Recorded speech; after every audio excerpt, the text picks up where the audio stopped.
एक टाइम था शायद 2020 या फिर 2021 के आसपास जब इंडियन यूट्यूब पर नया नया फाइनेंस और हसल का ट्रेंड आया था। हम सभी ने इन क्रिएटर्स को डिस्कवर किया। इन्होंने हमें सिखाया कि एफडी के बाहर भी एक दुनिया है, म्यूचुअल फंड्स क्या होते हैं और क्रेडिट कार्ड्स को स्मार्टली कैसे यूज करते हैं। उस वक्त ये हमारे हीरोज थे। लेकिन आज अगर कोई क्रिएटर यूट्यूब या फिर इंस्टाग्राम रील्स पे आके ज्ञान देता है कि how to become a millionaire in your 20s, तो कमेंट सेक्शन में उसको लोग ट्रोल करना शुरू कर देते हैं। जैसे इन क्रिएटर्स के खिलाफ एक अजीब सा गुस्सा है, एक हेट है। लेकिन मैं इसे हेट नहीं कहूंगा, ये हेट नहीं है, ये फटीग है। हम बोर हो चुके हैं। लेकिन हम बोर क्यों हुए? ऐसा क्या हुआ कि जिन लोगों की बातें हम पहले नोट करते थे, आज उन्हीं की आवाज सुनकर हम स्क्रॉल कर देते हैं। आइए मेरे साथ इस साइकोलॉजी को डिकोड करते हैं। सबसे पहला रीजन, रिपीटेशन। शुरुआत में जब इन्होंने रिच डैड पुअर डैड या फिर साइकोलॉजी ऑफ मनी की बातें बताई तो हमें लगा वाओ, क्या माइंड ब्लोइंग कॉन्सेप्ट है। Asset versus liabilities, active income versus passive income, ऐसे बहुत सारी चीजें हमने जाने हैं।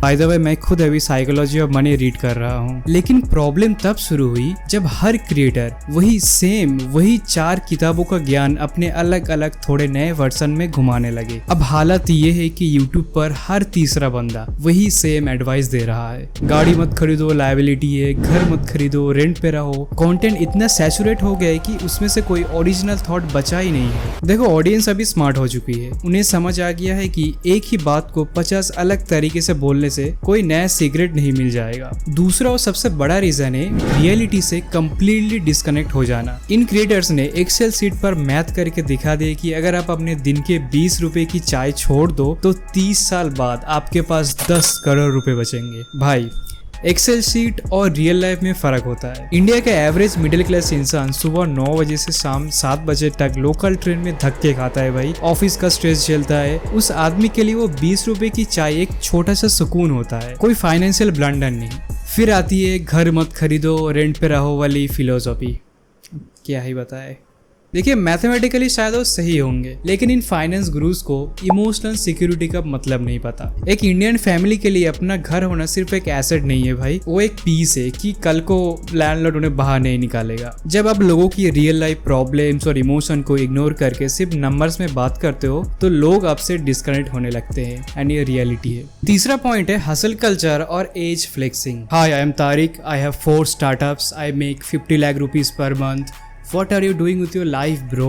देखो, शुरू में तो ये देख के मोटिवेशन मिलता था, पर धीरे धीरे इसने टॉक्सिक रूप लिया। इन वीडियोस का मेन पर्पस आपको मोटिवेट नहीं, आपको इनएडिक्वेट फील करवाना बन गया। आपको लगने लगता है कि अगर आप 24 साल के हो और आपकी 30,000 की जॉब है तो आप लाइफ में सबसे बड़े फेलियर हो, विच इज नॉट ट्रू। उन्होंने एक ऐसी दुनिया दिखानी शुरू कर दी जहाँ आराम करना एक गुनाह है। वीकेंड्स पर नेटफ्लिक्स देख रहे हो, तुम गरीब ही रहोगे। इस टॉक्सिक प्रोडक्टिविटी ने लोगों को मेंटली एग्जॉस्ट कर दिया, और एक पॉइंट के बाद ना ऑडियंस ने डिसाइड किया कि उनका मेंटल पीस इन टॉक्सिक हसल कल्चर से ज्यादा इंपॉर्टेंट है। और एक आखिरी रीजन जिसने इस बबल को पूरी तरह फोड़ दिया, the realisation of their business model. हम ऑडियंस धीरे धीरे समझ गए कि इन क्रिएटर्स की अमीरी उनकी उन फाइनेंशियल स्ट्रेटजी से नहीं आई, वो हमें ही बेच रहे हैं। वो अमीर हुए हैं अपनी पर्सनल ब्रांड बनाकर और हमें कोर्स बेचकर। बाय द वे, मैंने कोई कोर्स नहीं खरीदा, अगर आपने खरीदा होगा तो नीचे कमेंट करके बताना। मैं आपको बताऊंगा टाइम कैसे मैनेज करे। बस मेरा 5,000 वाला कोर्स ले लो। नहीं, रुको, 5,000 नहीं, 4,999 आपके लिए डिस्काउंट।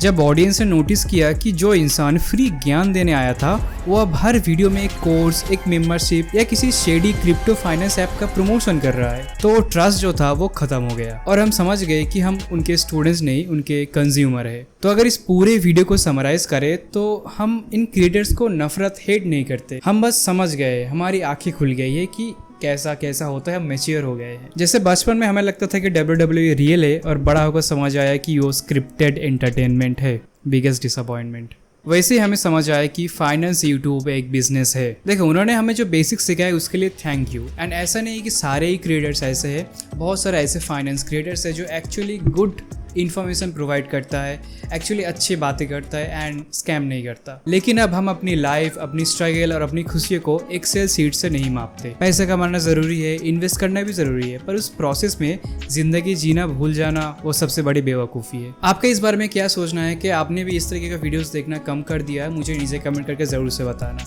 आज के लिए इतना दोस्तों, मिलता है अगले वीडियो पे।